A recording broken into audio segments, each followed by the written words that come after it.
Hello, in this video we are going to go over UVs. So UVs are a flattened representation of your model so that you can put textures on them. So to the right side here, this is the UVs of just this top part, and you'll see if I select this face, that is the representation of that face right there. So I can put textures on this area. I can do like a water stain of a cup right there if I wanted to, by just bringing in and creating a texture for that and then applying it on my material. Okay, so let's start. I'm going to start off in general. So this is where you are. Before we start, what I would like you to do is to select everything on your model, and I want you to combine it. Usually you combine, this is something that you would want to talk to rigging and your texture artists if you're working in a company, and just see what they would want the model to be. But usually just combining it would be fine. I mean, for our purposes, that's what I want you to do. I want you to combine it, and you'll see here that it creates all these transform nodes and groups. So I'm just going to go edit, delete all by type, history, and I'll get rid of those. And then you should have one piece of geometry. Now if you hit 3, you should be able to see it look like this. Okay. Next, what I want you to do is go to UV editing on the workspace, and this gives you a better layout for UVing, and you will automatically see some UVing, probably something like this, because a cube, which is our primitive, comes with UVs. And what I want to do is just to version up. Make sure you're versioning many times and deleting your history. Those are two things that you should be doing constantly. And then you'll see that you'll have this kind of really messy UVs. You'll see squished UVs and elongated, and you'll see all this kind of stuff. The UVs that you want are perfect squares. So that means that when we apply a texture to this, it's not going to have any kind of distortion. And you want them to be fairly even, so that one size, one UV section isn't getting a lot more texture space than the other, unless we are getting close up to it and on camera and we need more resolution in that area. Okay, so this is our UV editor. You can, if you don't like this layout, you can go up here and go to UV editor, and it will pop up a separate UV editor. It doesn't come up because it's already open for me. These are your UV toolkit over here. It should be something like this, or look something like this, where this is where the majority of your tools will be.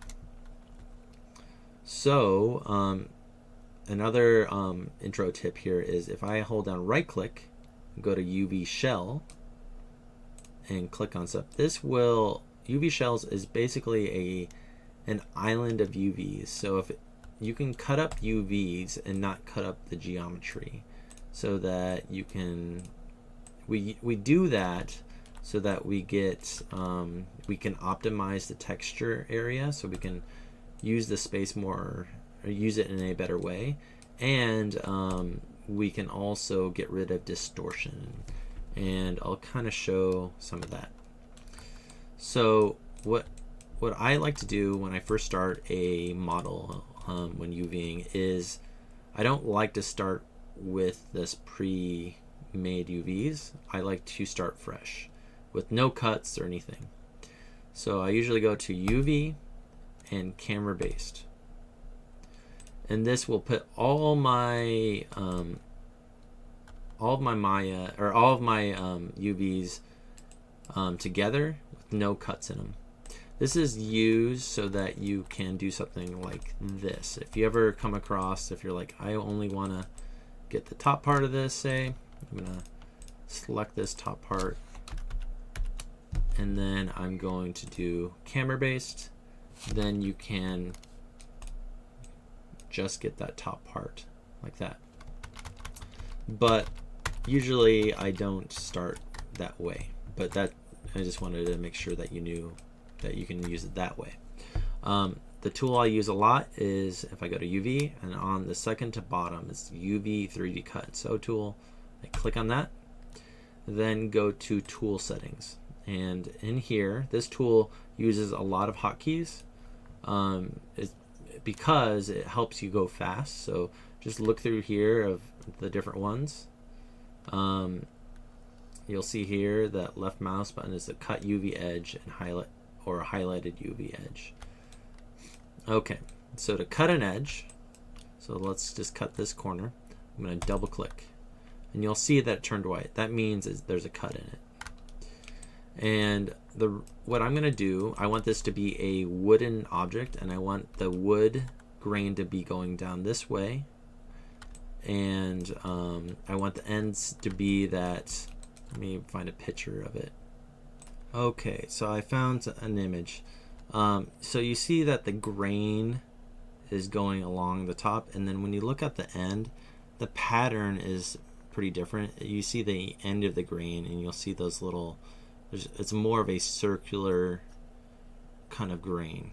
So look development and texture work is detail oriented. So noticing those things and implementing them in your model, that's where you really show your ability. Okay, so when I'm doing my UVs, since I want the end to be different than the sides, I will cut those off.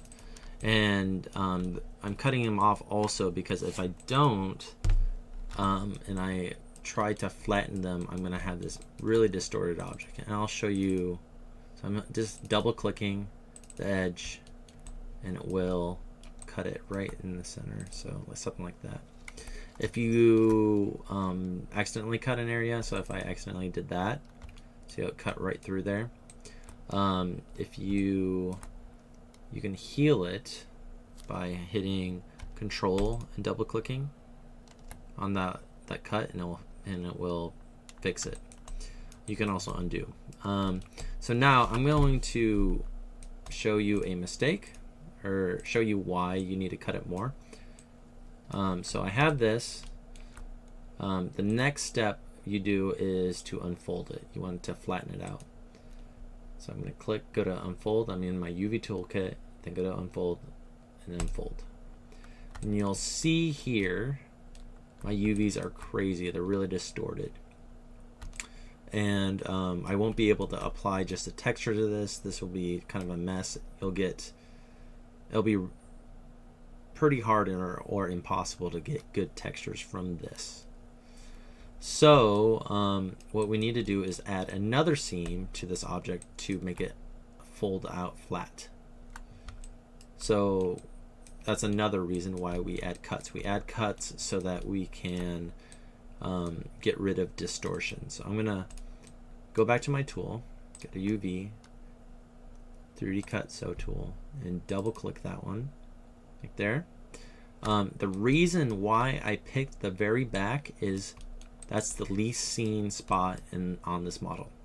So most seams you'll have to do a little bit of cleanup to get rid of them, and sometimes you don't have enough time, and that way you are not putting it right in front of the camera, and sometimes you don't even need to clean up the seams because you know that the camera is going to be here.